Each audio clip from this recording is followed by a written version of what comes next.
Hello, and welcome to the 4th English Today Business DVD. In this DVD, you can watch another 4 episodes of our story, On the Job, followed by the business skills section that looks at another aspect of win-win language. We'll then look at the following language topics. Describing the stages in a business transaction. Expressions used at international business fairs.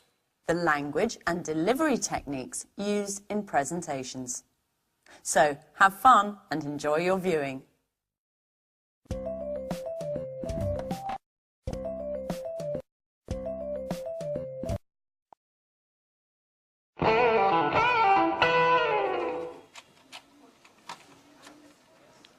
Who's in charge of delivery to the Blue Moon bookshop? Ann and I. Why? They've just telephoned complaining that they haven't received anything yet. Well, that's impossible.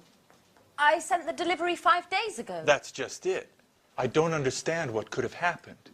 The merchandise should have arrived by now. Anne, call the shipping agents to find out what's up.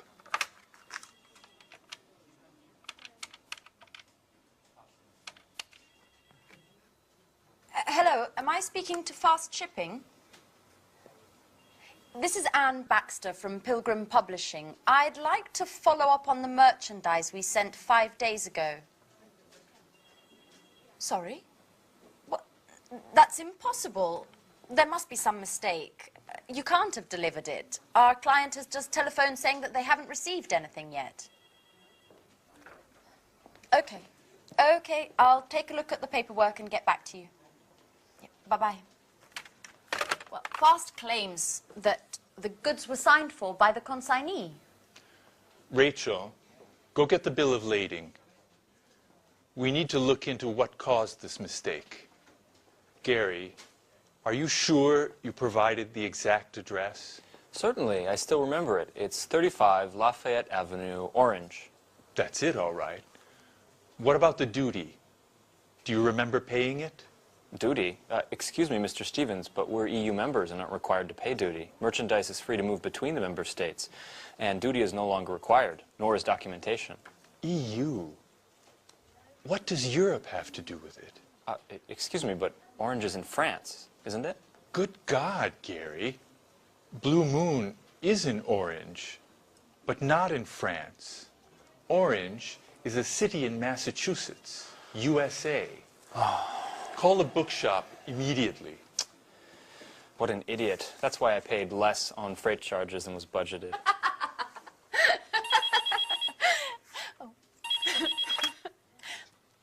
Hello, Pilgrim Publishing. This is Anne Baxter. How may I help you? Hello, this is Victoria Lee. I'm calling in regards to the shipment. I was wondering if you had any news yet. Yes, actually, I was just about to call you. Unfortunately, there's been a misunderstanding, but don't worry. We're taking care of things on our end, and you should receive the goods very soon. Could you tell me exactly what's happened? My boss is extremely upset. The shipping documents were in order. According to the bill of lading, the supplies should have already arrived. Can you explain why the merchandise is blocked in the custom warehouse? Customs? Oh... No, you see, I'm afraid there's been a slight problem in addressing the goods, and they've been sent to a destination in France instead of Massachusetts. France? Massachusetts? What are you talking about? The merchandise was destined for China. China?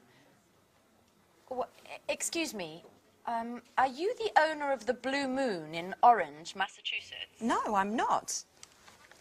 I work for Spectre. We're a multinational sporting goods manufacturer.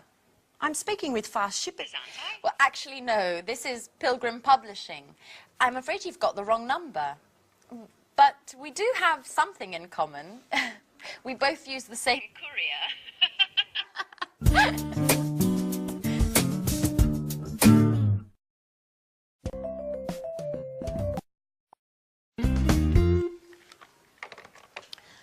Life is funny. I dial a wrong number, and who do I call? A publishing house. Maybe it's fate. Nice young woman as well. What was her name? Anne Baxter, that's right. We use the same couriers and are both having problems with deliveries. What a strange coincidence. Mrs. Lee, have you spoken with fast shippers yet? Not yet. The number's always busy. We have to figure out what's happened. This delivery delay is costing us a lot of money.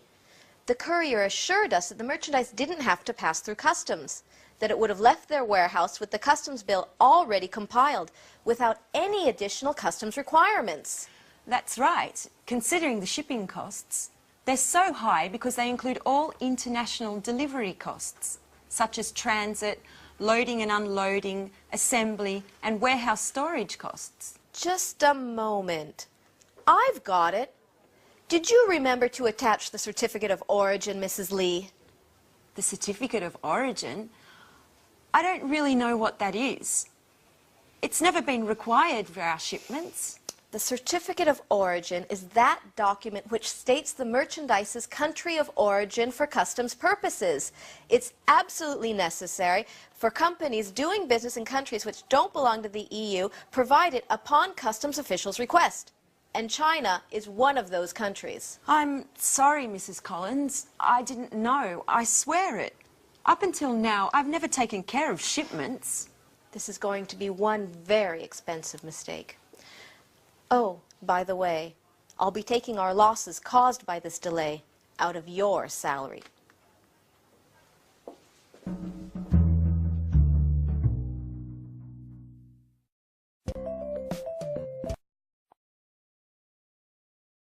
Orange, France, Orange, Massachusetts. Well, that's an understandable mistake. But Orange, China? You see what can happen if the goods are addressed to the wrong place. It can be very costly, as we saw in the video. Now, let's look at that process of buying and selling, that transactional process, and the commercial documents which are related to that. But first, do you know other terms for the word goods? Other ways of saying goods. There's products, merchandise, and also freight. Do you know that? Freight. F-R-E-I-G-H-T. Yeah, all four of them we use. Products, goods, merchandise, and freight. So let's look at that process now. And imagine that we are a buyer, a potential buyer. We would like to buy something. And so we contact a seller. Look at the screen, which will give you the list of the documents which we would need to do this transaction. The first one is the buyer makes an inquiry. Now, inquiry can be written with an E at the beginning or an I, an inquiry. So what's that? Well, that's to ask if goods are available, what the price of those goods are, what the conditions of delivery are, and also what the terms of payment are. So we as the buyer make an inquiry. Now, the potential seller sends back another document which is called the offer.